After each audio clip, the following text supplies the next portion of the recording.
Hello, welcome to another edition of Crop Life Retail Week. I'm Eric Sfiligoj, editor of Crop Life and Crop Life Iron, here again with Lara Sowinski, having survived our Thanksgiving and Black Fridays. How you doing, Laura? I'm doing well. Thank you. How about you? I am doing good myself. Yes, actually, ate too much, shopped too much, and now ready to decorate for Christmas, which I know my son always pushes me to decorate early, but I insist on at least getting through Thanksgiving before I let him put the tree up. So. Well, that's good. You probably have your work cut out for you though. Nah, he actually mostly again, he's being a teenager. I let him do most of the work. I help him get the stuff upstairs and then he decorates as he sees fit. So it could be Oh, interesting since he's a teenager this year. that's good. Well, good. Put on some Christmas music and a little bit of eggnog and And yes, actually, he does love eggnog. He discovered that a few Christmases ago. So that is a regular part of the refrigerator fare this time of year. So. good. Good deal. Yeah. So, hey, just talking about some things in news. Of course, we did have the election for president not quite a month ago, and President-elect Donald Trump is getting ready to come back into office in January, and he's been naming members of his cabinet to head up the various key departments in the U.S. government. And one of the nominees, of course, people in agriculture are paying attention to, or of course, is the Secretary of Ag, a very important role right now. Tom Vilsack, Secretary of Agriculture, but Donald Trump has nominated a woman by the name of Brooke Rollins to be the next Secretary of Ag in his administration. And what little I was able to find on her, she's a lawyer from Texas, which is, of course, where you are, 52 years old and a graduate of Texas A&M and a former member of the Future Farmers of America. So again, she does have some agricultural background. And I know that the emails I've been getting over the last couple of days have been coming from the National Corn Growers Association, American Soybean Association, all congratulating her on getting the nomination and all saying they're looking forward to working with her. And if things stay like they normally do, probably when you and I are attending the Commodity Classic in March in 2025, we will get to hear Miss Rollins talking in person to the assembled attendees at that event. Yeah, that sounds good. How far out does Commodity Classic typically announce their keynote? You would know better than me.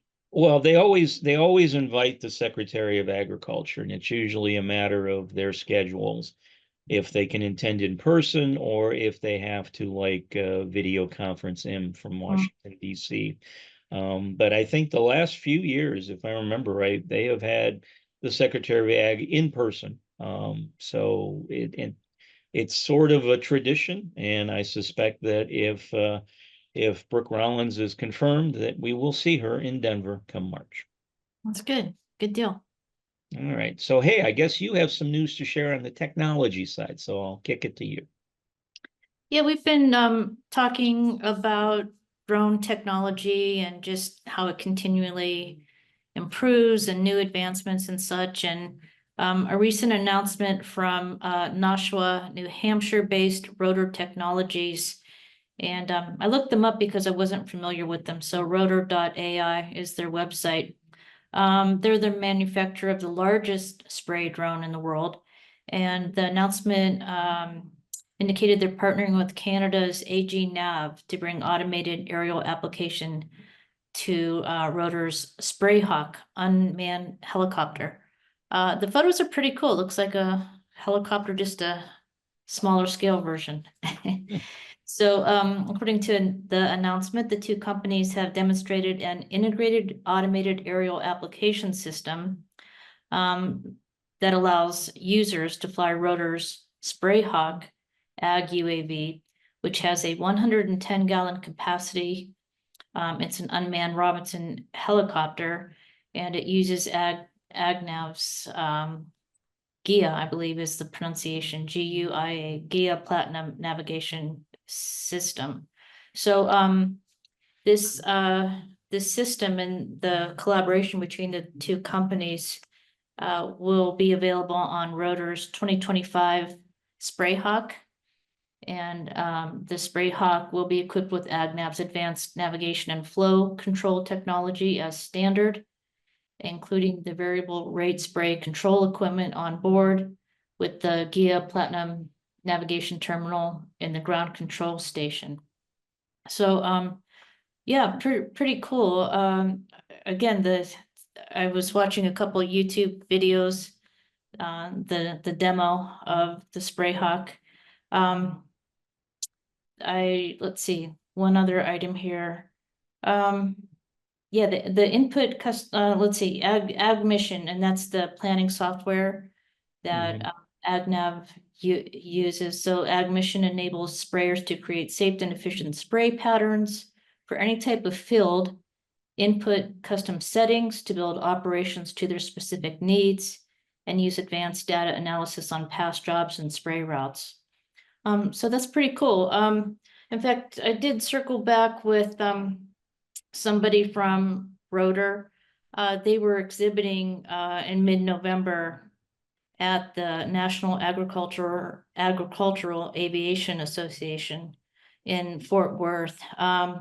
But he said he's going to be on this NAAA roadshow throughout the remainder of the year, and early next year they're going to be nearby in El Paso. So I may be able to see a demo or talk to them, find out a bit more. But kind of cool. Just a little not surprising, but we definitely plan to include drones as part of our Tech Hub Live show in 2025.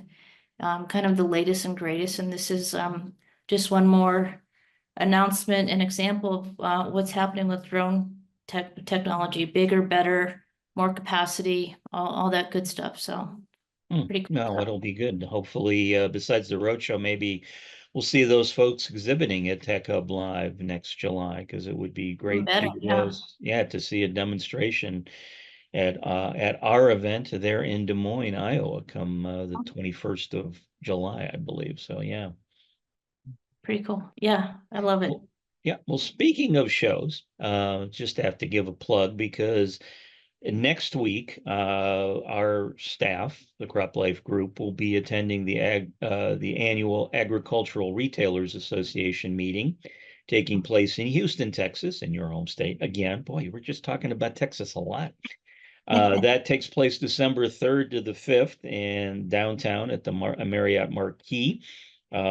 This year it's a little different. Normally the ARA event would always start with like a reception on the exhibit floor the first night, Tuesday. But this year they changed it up a little bit, and actually there's a keynote address taking place on Tuesday. And Darren Kopic, the head of ARA, is going to give the association update that evening as well, starting around 3 o'clock, I believe, Houston time. So if you're coming to the event, plan to be there a little earlier than normal because there will be sessions taking place Tuesday afternoon.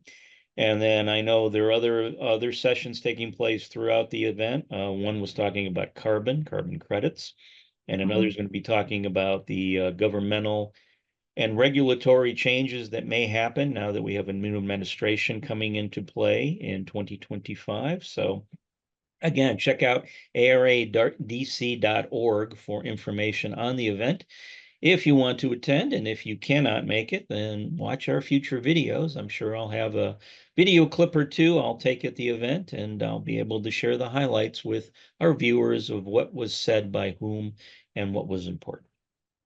That's awesome. Do you know the Crop Life booth number? Not off the top of my head, but we are exhibiting on the show floor. So if you're enjoying hors d'oeuvres the first night on the exhibit floor, stop by and say hi to myself and a couple of our other representatives, Rick Welder, Addie Schaefer, and Sal Sedekase. We will all be there. Awesome. You can take a picture with Eric, right? If that's a thing, we will see. So, hey, now I have to end a little bit on a sober note. We have another sad tidbit to share with our viewers. I'm sorry to report that a longtime ag retailer known to us in the industry, D. Willard, has passed away. D passed DeWalt Willard Jr., full name, passed away on November 13th at the age of 93. For those in the industry, Willard was the founder of what was Willard Chemical back in 1970 and eventually is now known as Willard Agri Service, which is very big retailer on the East Coast, Maryland, Pennsylvania, Delaware, New Jersey, and Virginia. And he was I met him a couple of times at various events. I think an ARA probably back in the day. Mm. He was a colorful character. My own recollection of D is the thing I remembered most about him is, of course, every year he did the Crop Life 100. I'd send out the forms, and again, back in the day, I used to send them out by regular mail, but I'd send them out by email.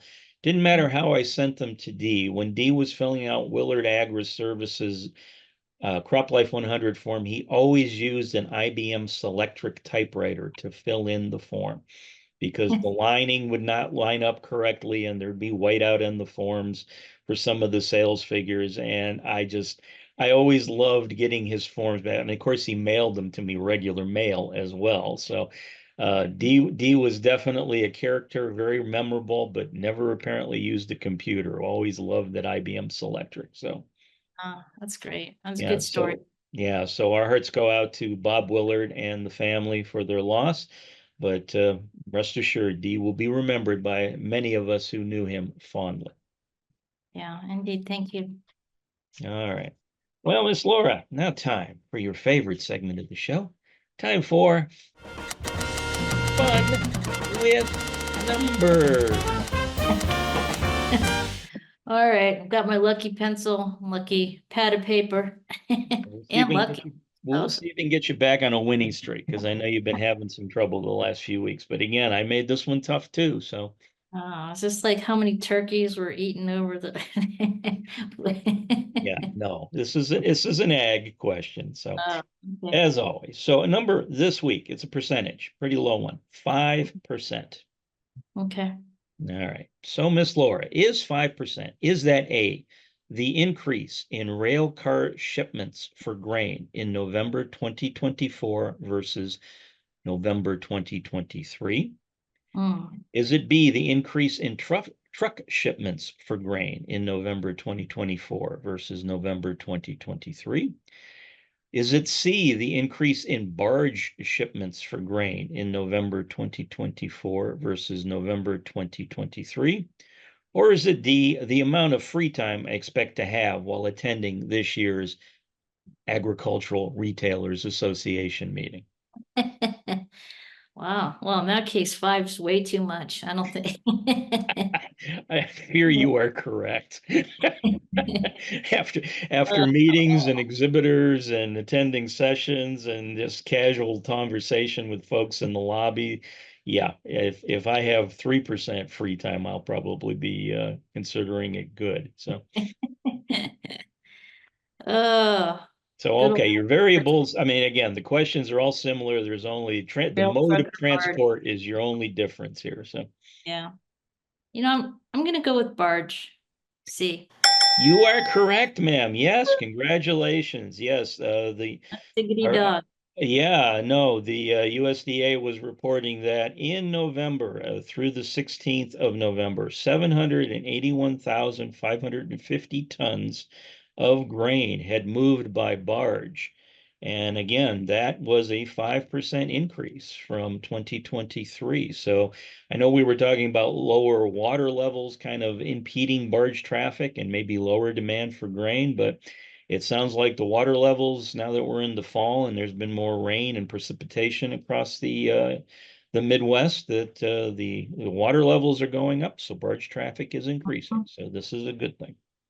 Actually, that's exactly what I was thinking, that I know that the water levels are going up. That would facilitate, the traffic and draft and so forth of barges. So good. Wow. Yeah, good Thank job. goodness. We're bad. Always feel bad when you miss a transportation question, given how much you love that segment of the business. So Well, all things considered, I tend to get them right, don't I? The yes, you transportation do. one. Those But those those are usually, and again, I'm not saying that I took it easy on you and picked something I figured you'd know, but it is what it is. So Oh, that's good. Yay. congratulations. And on a happy note. All right. Well, everyone, thanks for joining us for this edition of Crop Life Retail Week. Again, if you're at ARA next week in Houston, please stop by our booth, say hi. I'll be looking for you. And in the meantime, we hope you have a great week, and we will see you again real soon. Take care. If you have questions or comments about today's episode of Retail Week, contact us by email or Twitter, or type your message in the comment section below. Your feedback is important to us. We will try our best to address your thoughts in next week's episode, and be sure to subscribe to our YouTube channel.